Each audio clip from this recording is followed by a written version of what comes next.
বর্তমানে সবচাইতে সম্পত্তির নাম কি? মানে আপনার কাছে এই সম্পত্তি আছে কিনা আপনি এটা কিভাবে বুঝবেন? যদি থাকে তাহলে আপনি পৃথিবীর ভিতরে সবচাইতে বেশি ধনী বা আপনিই ধনী পৃথিবীর ভিতরে। সেই সম্পত্তিটা আপনার কাছে আছে কিনা?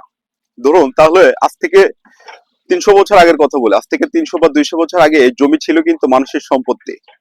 হ্যাঁ, কিন্তু এরপর আসলো হলো শিল্প বিপ্লবের যুগ। ১০০ বছর পরে ১৯০০ সালের দিকে আসলো শিল্প বিপ্লবের যুগ। শিল্প বিপ্লব যখন ঘটলো তখন হলো যার কাছে যত কারখানা আছে, মিল কারখানা তখন সে তত বেশি ধনী হয়ে উঠলো। কিন্তু বর্তমানে এগুলো হলো সবগুলোকে ছাড়িয়ে বর্তমানে আসলে হলো তথ্য। আপনার কাছে যদি তথ্য বেশি থাকে তাহলে আপনি সবচাইতে বেশি ধনী। সুতরাং একটা কথা মনে রাখবেন, দেখুন বর্তমানে হলো আপনার এলন মাস্ক, বিল গেটস এদের কাছে কিন্তু সবচাইতে বেশি তথ্য।